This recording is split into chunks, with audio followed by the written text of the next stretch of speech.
Shields up, Iron Breakers. Rurikhan here, coming at you with the very first episode of Upcoming. This is going to be a new series that I will be putting on the channel where I will be talking about events that I go to, like, for instance, E3, Gamescom, that type of deal, to just tell you guys things that I have seen and things that have been announced. And for the very first episode, we're going to be covering Nintendo.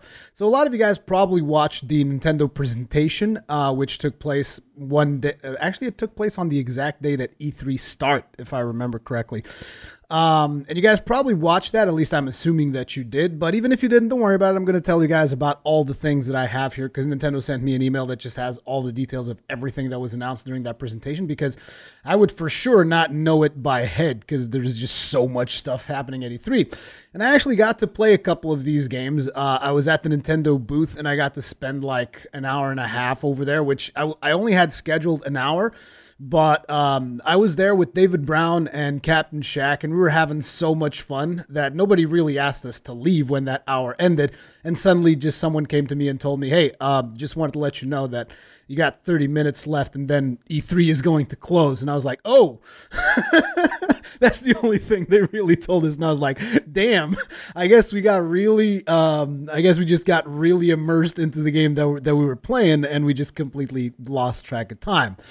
So one of the first things that was announced at the press conference was Starfox Zero. So I got to play a little bit of this, not too much, and I also should say by now that I also should warn you guys that I don't really have a background in Star Fox per se, and from what I could tell, because Captain Shack got to play as well, they do play a lot on the nostalgia card. So if you really enjoyed Star Fox, and was it Nintendo 64 the first time it came out? I'm not exactly sure, but if you really enjoyed the previous Star Fox versions, I can already tell you, you're probably going to love this one, because Captain Shack was just having a blast with it, and he's a big Nintendo fan as well. David Brown also enjoying himself quite a bit. So, yeah, I think you guys are going to enjoy that one. I really liked the mechanic that they had where you could see the cockpit view from the gamepad. It adds another layer to the gameplay. Like, you can play during the dogfights and whatnot. You can play mostly just using the controls in third-person mode and whatnot. But if you add the cockpit mode into it, it's really cool. Now, however, it is not very intuitive to use. It is actually a little bit confusing because you're trying to fly the ship on one screen and you're looking at the cockpit on the other. But I think it's going to be one of those things that, you know, after you spend a couple of hours with the game, you're probably going to get used to it. You're probably going to get used to it, and it's going to become like second nature, but it will take a while, I feel. I don't think it's going to be something that is just going to feel very natural to people. Oh, sure, I'll look here, and I got the cockpit view. But it is still pretty cool to just see that level of detail added to it. In terms of graphics, the graphics looked fine. They have that typical simplistic and minimalistic art style that Nintendo likes to put in their games, which is pretty good because you had 1080p, 60 FPS, all that good stuff, and you still kept the art style that very much relates to people who played Star Fox in the earlier days. You also have two different types of play styles that we got to experience, which is the old Star Fox was very much almost on rails. I mean, I don't want to say it's completely on rails, but you are kind of like going down a certain path, and you get to move your ship in that path, but you don't really get to decide, you know, which branch of the path you're going to take, right? You're just like, you're following down this path. So I kind of consider that to be an on-rails experience. This one, however, has the two different types of things, which is you do have some missions that are on rails, but you have other missions that are just like free dogfight, and that was pretty cool. I like the fact that you can just like fly around, do all kinds of maneuvers while you're taking out bad guys. And on top of that, the ship also transforms into like this walker thing that you can walk in the ground and stuff. We got to see that level as well, where there were just like a bunch of enemies, and you could switch into fly mode, switch into walker mode, and you'd still have access to the cockpit view while you're in walker mode. So a lot of a variety in terms of that. And on top of that, there was also the fact that we didn't get to experience this, but there's also the fact that you're going to play as the tank. You're going to play as that helicopter type thing. It's not really a helicopter, but it's got like the two propeller things on the side. So you're going to be able to play as that. There's also some kind of puzzle solving mechanic where you drop a little robot is going to hack stuff so that you can keep progressing through levels. So I'll be honest, I'm kind of excited to try out Starfox Zero, you know, the final version, because what you get to try out at show floors and stuff, it's great, but you're always kind of in a rush, so you don't get to immerse yourself as much. You don't have as much time to play the game because you're kind of there to play as many things as you possibly can. But I liked what I saw from Starfox, and I'm pretty excited to check that out. Next up, we had Super Mario Maker. Now, I'm not the biggest Super Mario fan, if I'm to be completely honest. Like I told you guys, I don't have a big Nintendo background, but I did see David Brown play it, because David Brown was definitely the person who was the most excited about Mario Maker, and I wanted to make sure he got as much time out of Mario Maker as possible. And it did seem pretty fun, though. So they had some of the levels in the show floor, some of the levels that they used for the Nintendo Championships. So if you guys saw Nintendo Championships and you saw the Mario Maker levels they had made, those levels were completely insane. And you can do all that with Mario Maker, which is pretty interesting. I think a lot of people are going to get a huge kick out of Mario Maker. I'm more curious from a consumer standpoint. What I mean by this is that I'm not much of a level creator kind of guy, but I am curious to see what the community is going to come up with, and I think that is going to be a very big part of Super Mario Maker. They even had this one level there that I thought was interesting. I'm not sure if this particular level was in the championships or not, but it wouldn't make sense if it was. But it was called like Auto Mario, and basically you would just move forward to like a treadmill thing, and from that point onward you touch nothing, and it would just take you through the most ridiculous contraptions throughout the level, and it would make it look like you were playing really well when in fact you weren't doing anything. It was like everything was like, say, trampolines and more treadmills and stuff that would propel you and into killing monsters so that you would jump certain ways. That was really, really interesting, and I guess there's going to be a lot of people that are going to be fascinated about that aspect of it as well, because, you know, a lot of people like fooling around with stuff. How should I put this? I know that there's a specific designation for it, but I really don't know what the designation is. But it's something that works almost like dominoes, where people make all these contraptions and something just moves around a circuit, and then from there it hits something else, and that something causes a chain of action and reaction. And I guess you can do that with Mario levels, where Mario's just getting flung across all over the level, or even non-Mario. We've seen stuff where you can actually play, let's say, Link from Zelda. So that was interesting. The multiple skins that you have available to you, and the fact that you can change those skins on demand is also pretty cool. Like, say you make a whole level out of Super Mario 1 blocks, and then you just hit a button and it switches it into like Super Mario Brothers U, which again, it's pretty convenient and it's pretty interesting. I think a lot of Nintendo fans are going to enjoy this one quite a bit. Next, they talked about The Legend of Zelda Triforce Heroes. And this is the game where me, Shaq, and David Brown, we just kind of lost it. So basically, I was asking the Portuguese guy that was there from Nintendo, I was asking him, like, oh, we really want to try this out because it's a co-op game, right? And it's for 3 players, and there was 3 of us there. So it's like the most ideal scenario to try out this game. And it is just so much fun. I mean, basically, the graphics are kind of like A Link Between Worlds, which I believe I haven't covered in my channel yet, although I do have that on my 3DS. Oh, yeah, I'm not sure if I mentioned this game is 3DS only. The previous 2 games that I was talking about were Wii U only. But, so we started playing it, and I'm looking at the graphics, and I'm like, okay, this is just like, you know, A Link Between Worlds. It looks pretty good. And the idea, though, is you have specific mechanics where you're going to have to use the other player. So let's say at the start of the level, you would have 3 items available.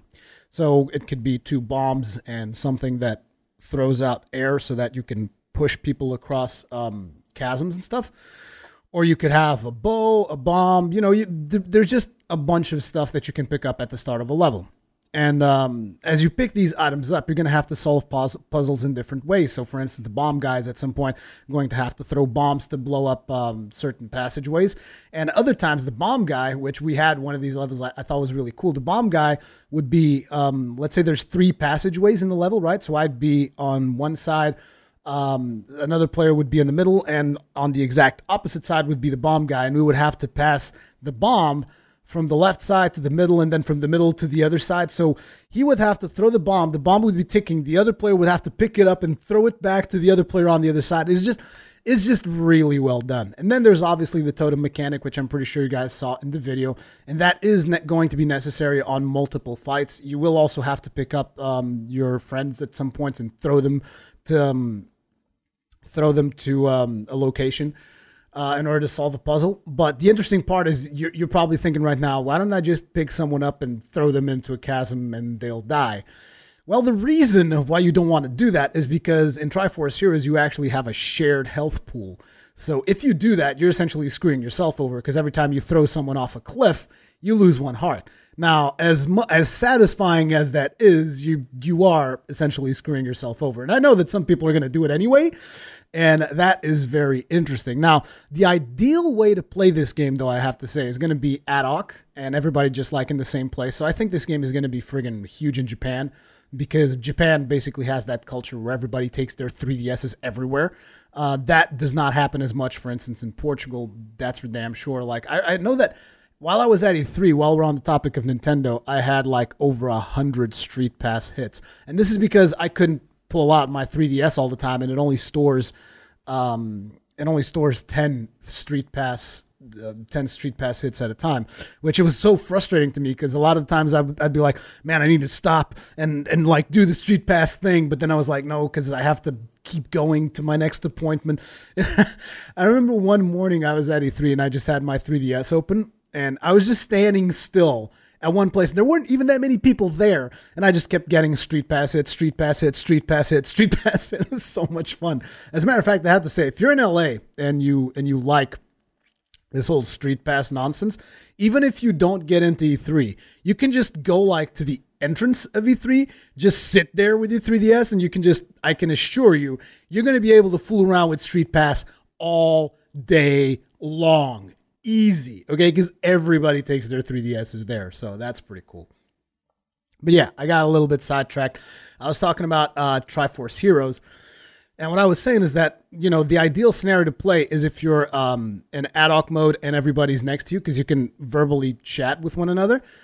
They said that it is also going to be available online, and the problem that I see with that is that communication is going to be a lot harder. But they do have a system in place where on the bottom screen, they actually have a bunch of emotes that you can do, which will say something like throw, or come here, or attack, or time to totem, you know, that kind of stuff. So there will be elements for communication in it, but it is not going to be as as in depth as if someone is just sitting next to you and you're like, okay, here's what we got to do.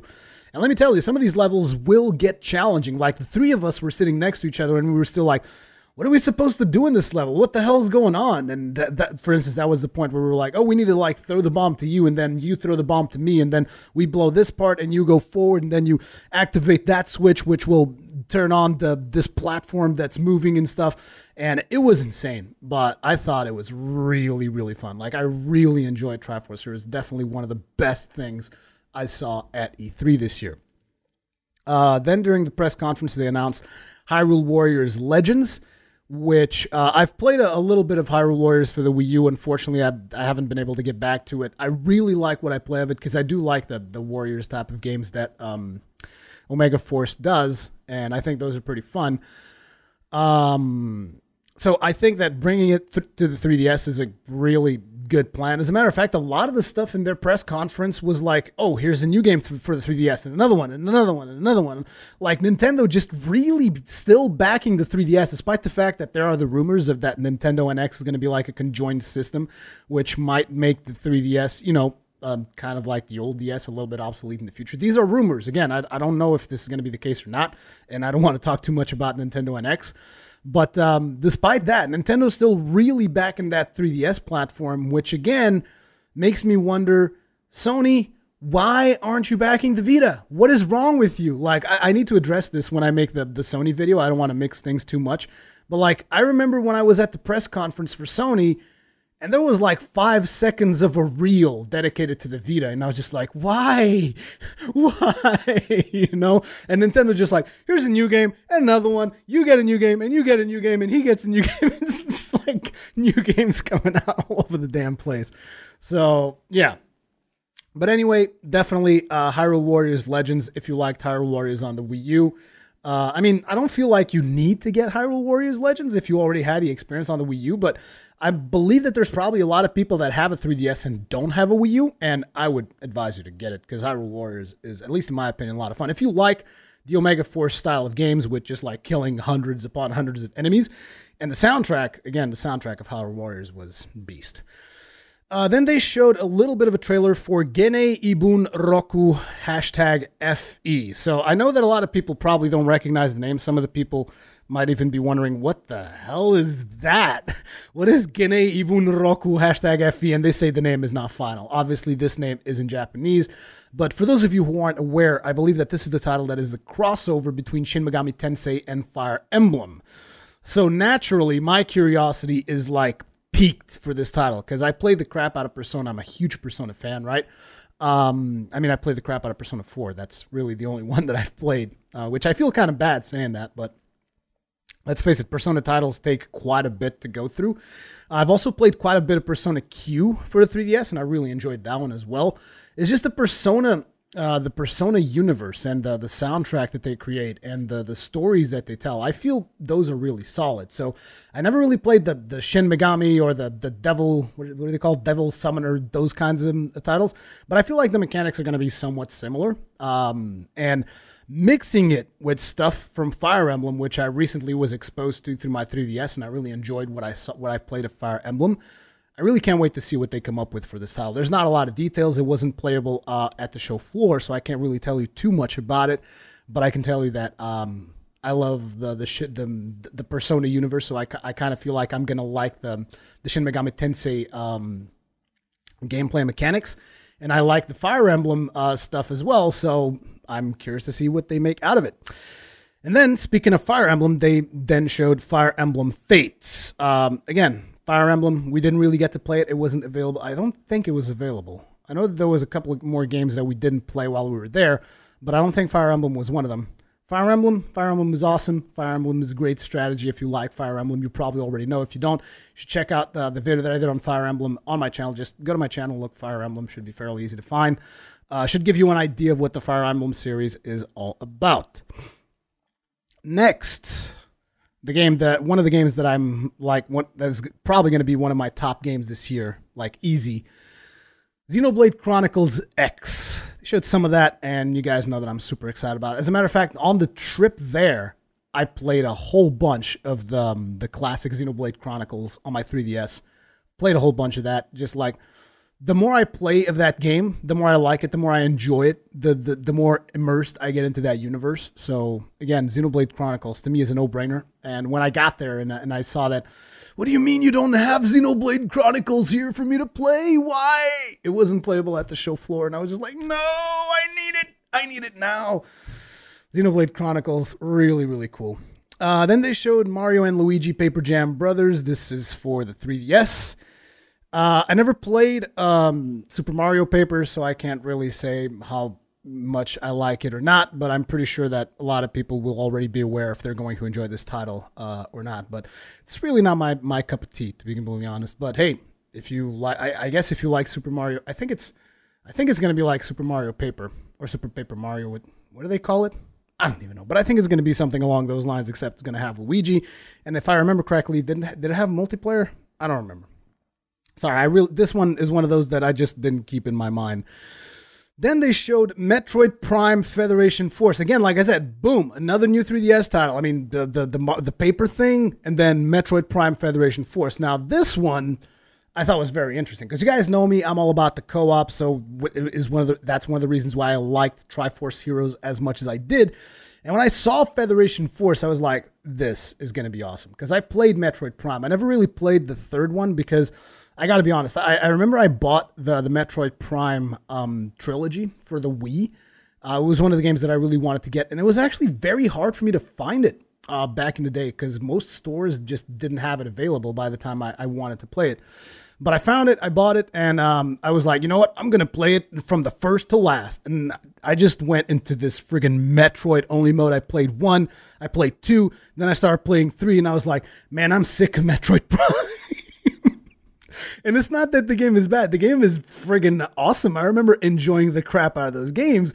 The problem with it was that I like binge played the first and second one, and then I was just tired and I never got back to it. But yeah, the Federation Force with the co-op mechanics and all that, they also have this kind of like weird ball game mode, which is kind of like player versus player. Didn't really care too much for that, but I am very curious to see what they do with the co-op stuff, because you know me, I'm a sucker for co-op, and Metroid Prime co-op, just like, I was like, what? I'm in. Sign me up. Just sign me up, straight up. So again, this is one of those that was available, but I didn't get to play it because we just got so into Triforce that by the time we finished playing Triforce, we had to leave. Next up, Animal Crossing. Not my thing at all. I'm not even going to be talking about Animal Crossing, to be honest. It's Animal Crossing Happy Home Designer. Definitely not my cup of tea. Then Animal Crossing Amiibo Festival. Then they went on about Yokai Watch, which I believe is something kind of like Pokemon, I guess. And again, don't really care about Pokemon at all, so I'm not going to be talking about Yokai Watch either. And then they showed Mario Tennis Ultra Smash. Now, this is a game that I played. I played against Captain Shack. Captain Shack won. He was playing Bowser. I was playing Mario. And, you know, I'm not one for too much for sports games, but the Mario version of it was pretty cool, because you had like power-ups that would pop up, so you would become huge, and you have like these things you can do when a ball's about to land. You can do a special move which throws the ball like really fast, and you can hit the other player in the face with the ball and they get staggered and you gain a point. So I think this is going to be pretty fun, but I'm not sure about how the audience is going to react to it, because I'm not sure if games like that there have been, I'm assuming Mario Tennis before this one. I mean, you guys know. Again, I'm going to say it again just to make sure that everybody knows that I don't have a big Nintendo background. So don't nail me to a cross or anything if I don't know about all the Nintendo games. But I have seen like a supercharged football thing, whatever, that Super Mario had in the past. And I don't think people really rallied behind that one as much. So I don't know if the people are going to rally behind this one. But what I can tell you is, if you like tennis and if you like Super Mario, this game's pretty fun. Particularly if you're playing against another player, it's pretty fun. Me and Shaq, we were just having a blast fooling around with this.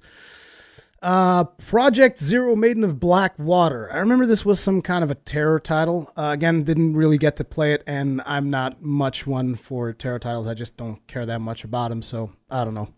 If you like horror titles and you have a Wii U, I guess it's something that you could consider, but that's pretty much where my opinion starts and ends. And then they showed at the press conference, Chibi Robo Zip Lash, which was like a platformer where you had this robot that had like a plug thing that you would use as a rope, and they even made an amiibo out of it. Yeah, I can't say I care that much about this game. But then again, I don't know, because I believe that this is like a spin-off from another game that existed previously called Chibi Robo. So maybe the player base from that title cares about this one, but again, for me, not so much. So in terms of highlights, the stuff that I'm really excited about that is upcoming from Nintendo, Starfox Zero, definitely. Super Mario Maker, I'm mostly curious, more so than excited. Legend of Zelda Triforce, I can't wait for it. My main concern is that out of like my list of friends in close proximity, I'm the only one with a 3DS, and it frustrates me to no end because, oh yeah, I guess I should mention this. Triforce Zero is also going to have a single player mode where you're going to have like 2 dolls that you can use to solve the puzzles. So just in case you were wondering if Triforce Heroes is playable solo, yes it is, but it's not going to be nearly as fun, not even close to being as fun as the real deal. I do hope they make some kind of a hybrid where you can play 2 players and have 1 doll for the purpose of the rest of it. But what they said is basically, at the show floor, at least what they told me is, at this point, it's either 3 players or 1. They aren't currently working on a 2-player mode, but I hope they fix that, because getting 2 players together is a lot easier than getting 3. So there's going to be a lot of people that are going to be wanting to play this in 2-player mode. So I think they would be pretty foolish not to do that. Hyrule Warriors Legends, obviously I think it's going to be awesome if you never played it on the Wii U. If you already played it on the Wii U though, I don't know. Fire Emblem's Fates. Definitely Fire Emblem, super excited. Love Fire Emblem, all that good stuff. Xenoblade Chronicles X, like best Nintendo game this year for me, at least. I'm just a huge fan of Xenoblade Chronicles. Metroid Prime Federation Force, really curious to see how that one turns out. Looks pretty damn cool. And Mario Tennis Ultra Smash. I want to play that one. That one's pretty fun. But yeah, that was the first episode of UpKoming. As per usual, leave me your comments, feedback, all that kinds of good stuff. I'm going to be working on more of these, particularly covering most of the stuff that I got to see, like people who actually scheduled stuff with me. So next up should either be Electronic Arts or Sony. But yeah, those will be coming up on the channel soon so that I can kind of wrap up this whole E3 shenanigans and get ready to look forward, because in August, I'm heading down to Gamescom, and hopefully I will meet up with some of my European brethren there. Anyway, thank you very much for watching. Leave me all the comments, feedback, all the kinds of good stuff, and I will see you in the next one.